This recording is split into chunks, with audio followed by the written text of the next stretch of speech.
Hello guys, welcome to KBPO channel. ನಾನು ಆಶಿಕ್. ನಾನೀಗ ಮಾತಾಡೋಕೊಟ್ಟಿರುವಂಥದ್ದು ಅಪ್ಕಮಿಂಗ್ ಕನ್ನಡ ಸಿನಿಮಾಸ್ನ ಅಪ್ಡೇಟ್ ಬಗ್ಗೆ ಆಗಿರೋಂಥದ್ದು. ಅದರಲ್ಲಿ ಪರ್ಟಿಕ್ಯುಲರ್ ಆಗಿ ನಾನು ಮಾತಾಡೋಕೊಟ್ಟಿರುವಂಥದ್ದು ಎಕ್ಕ ಹಾಗೂ ಡೆವಿಲ್ ಸಿನಿಮಾದ ಬಗ್ಗೆ ಅಪ್ಡೇಟ್ ಆಗಿರುವಂಥದ್ದು. ಸೊ ಗೈಸ್, ಅದನ್ನ ರಿಲೇ ಮಾಡಿದೆ. ಲೆಸ್ ಆದ ವಿಡಿಯೋ.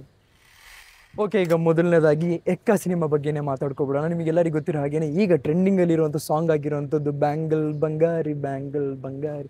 ಈ ಒಂದು ಸಿನಿಮಾದಲ್ಲಿ ಈ ಒಂದು ಸಾಂಗ್ ಹೈಲೈಟ್ ಆಗಿ ಕಾಣಿಸ್ಕೊಳ್ಳುವಂಥ ಒಂದು ಸಾಂಗ್ ಆಗಿರುವಂಥದ್ದು. ಯಾಕೆ ಅಂತಂದರೆ, ನಾನು ಯಾವಾಗಲೂ ಹೇಳ್ತಾ ಇದ್ದೆ, ಈ ಒಂದು ಸಿನಿಮಾ ಏನಿದೆ ಜಾಕಿ ಸಿನಿಮಾಗೆ ಹೋಲ್ತಾ ಇದೆ. ಅಂದರೆ ಏನು ಕಂಪ್ಲೀಟಾಗಿ ಲೋಕಲ್ ಆಗಿ ನಮಗೆ ರಿಲೇಟಬಲ್ ಆಗಿರುವಂಥ ಲೈಫಲ್ಲಿ, ಅಂದರೆ ಲೈಕ್ ಕಂಪ್ಲೀಟ್ಲಿ ಮಿಡಲ್ ಕ್ಲಾಸ್ ಲೈಫ್ನ ಹೋಲಿಕೆ ಆಗುವಂಥ ಒಂದು ಸಿನಿಮಾ ಅಂತ ಅನ್ಕೊತಾ ಇದ್ದೀನಿ.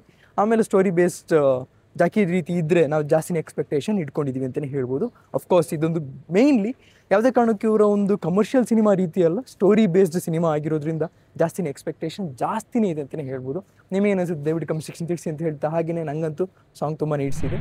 ಇನ್ನೊಂದು ವಿಷಯ ಏನಂತಂದರೆ, ಅವರು ಬಾಡಿ ಇನ್ನೂ ಫ್ಲೆಕ್ಸಿಬಲ್ ಮಾಡಬೇಕು. ಅಫ್ಕೋರ್ಸ್ ಅವರು ಒಳ್ಳೆ ಡ್ಯಾನ್ಸರ್ ಅಂತ ಗೊತ್ತಿರೋಂಥ ವಿಷಯ ಆಗಿರುವಂಥದ್ದು. ಆದರೆ ಅವರ ಬಾಡಿ ಇನ್ನೂ ಒಂದು ಚೂರು ಫ್ಲೆಕ್ಸಿಬಲ್ ಆಗಿ ಫ್ರೀ ಆಗಿಬಿಟ್ರೆ ಇನ್ನು ಅವರು ಅಪ್ಕಮಿಂಗ್ ಡ್ಯಾನ್ಸಸ್ ಎಲ್ಲ ಅಮೇಝಿಂಗ್ ಆಗಿರುತ್ತೆ ಅಂತ ನನ್ನ ಒಂದು ಅನಿಸಿಕೆ ಆಗಿರುವಂಥದ್ದು. ನಿಮಗೆ ಏನಿದೆ ದಯವಿಟ್ಟು ಕಮೆಂಟ್ ಸೆಕ್ಷನ್ ತಿಳಿಸಿ. ಹಾಗೆಯೇ ಈಗ ಡೆವಿಲ್ ಸಿನಿಮಾದ ಬಗ್ಗೆ ಅಪ್ಡೇಟ್ ಬಗ್ಗೆ ಹೇಳೋದಾದರೆ, ಎಕ್ಸ್ಪೆಕ್ಟೇ ಮಾಡಿರಲಿಲ್ಲ ಈ ಥರದ್ದು ಲೀಕ್ಸ್ ಎಲ್ಲ ಸಿಗ್ತಾ ಹೋಗುತ್ತೆ, ಲೀಕ್ಸ್ ವೀಡಿಯೋಸ್ ಎಲ್ಲ ಸಿಗ್ತಾ ಹೋಗುತ್ತೆ ಅಂತ. ಆಲ್ರೆಡಿ ನೀವು ನೋಡಿರ್ತೀರ ಅಂತ ಅನ್ಕೊತೀನಿ.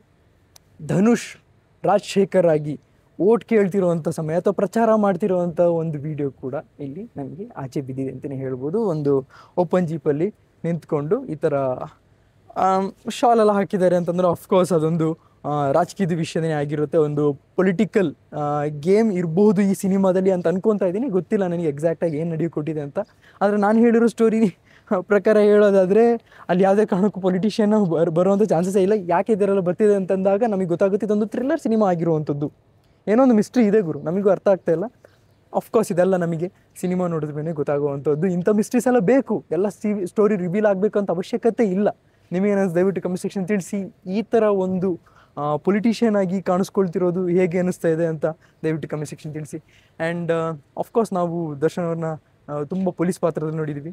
ಒಂದು ಪೊಲಿಟಿಷಿಯನ್ನ ಪಾತ್ರದಲ್ಲೂ ಒಂದೇ ಸಿನಿಮಾದಲ್ಲೇ ನೋಡಿರೋದು ಅಂತ ಅನ್ಕೊತಾ ಇದ್ದೀನಿ. ಅದಲ್ದಲ್ಲೇ ಹೇಳೋದಾದರೆ, ಈ ಒಂದು ಸಿನಿಮಾದಲ್ಲಿ ಆ್ಯಕ್ಚುಲ್ ಆಗಿ ಏನು ನಡೆಯೋಕೆ ಹೊಡಿದೆ ಅಂತ ಸಿನಿಮಾ ನೋಡಿದ ಮೇಲೆ ನಮಗೆ ಗೊತ್ತಾಗುವಂಥದ್ದು. ಯಾವುದೇ ಒಂದು ಸಾಂಗ್ ಶೂಟ್ ನಡೀತಾ ಇದ್ದಿದ್ದು ಅದು ನೆನ್ನೆ ಆಗಿರುವಂಥದ್ದು. ಇದು ಯಾವುದೇ ಕಾರಣಕ್ಕೂ ಈಗ ನೀವು ಏನು ಲೀಕ್ ಫುಟೇಜ್ ನೋಡ್ತಿದ್ದೀರಲ್ಲ, ಇದು ಈಗಿಂದ ಅಲ್ಲ, ಹಳೇದೇ ಆಗಿರುವಂಥದ್ದು. ಆದರೂ ಕೂಡ ಈ ಒಂದು ಫುಟೇಜ್ ಏನಿದೆ ಹಳೇದಾದರೂ ಕೂಡ ನಮಗೆ ಇಲ್ಲಿ ಕನ್ಫರ್ಮ್ ಆಗ್ತಿರುವಂಥದ್ದು, ಇವರು ಧನುಷ್ ರಾಜಶೇಖರ್ ಆಗಿ ಒಂದು ರೋಲ್ ಇದೆ. ಆದರೆ ಡಬಲ್ ಶೇಡ್ ಅದು ಯಾವುದು ಈ ಡೆವಿಲ್ ಆಗಿ ಹೇಗೆ ಬದಲಾಗ್ತಾರೆ ಅಂತ ಇನ್ನು ಮುಂದೆನೇ ನಮಗೆ ಸಿನಿಮಾ ನೋಡಿದ್ಮೇಲೆ ಅಥವಾ ಟ್ರೈಲರ್ ನೋಡಿದ್ಮೇಲೆ, ಟ್ರೈಲರಲ್ಲಿ ನೋಡಿದ್ವಿ ಆದರೆ ಸಿನಿಮಾ ನೋಡಿದ್ಮೇಲೆ ಗೊತ್ತಾಗುವಂಥದ್ದು. ಸೊ ಗೈಸ್, ಇದಿಷ್ಟು ನನಗೆ ಹೇಳಿದ್ದು. ನಿಮಗೆ ಅನಿಸುತ್ತೆ ದಯವಿಟ್ಟು ಕಮೆಂಟ್ ಸೆಕ್ಷನ್ ತಿಳಿಸಿ ಅಂತ ಹೇಳ್ತಾ, ಇವತ್ತಿನ ನ್ಯೂಸ್ ಕೇಳಿ ಹೇಗೆ ಅನಿಸುತ್ತೆ ದಯವಿಟ್ಟು ಕಮೆಂಟ್ ಸೆಕ್ಷನ್ ತಿಳಿಸಿ ಅಂತ ಹೇಳ್ತೇವೆ. ಇಷ್ಟು ನೀವು ಕಲೆಕ್ಟ್ ಮಾಡಿ, ಶೇರ್ ಮಾಡಿ, ಚಾನಲ್ ಸುರಾಗಿದೆ, ಸಬ್ಸ್ಕ್ರೈಬ್ ಅಂತ keep watching. Love you all, piece.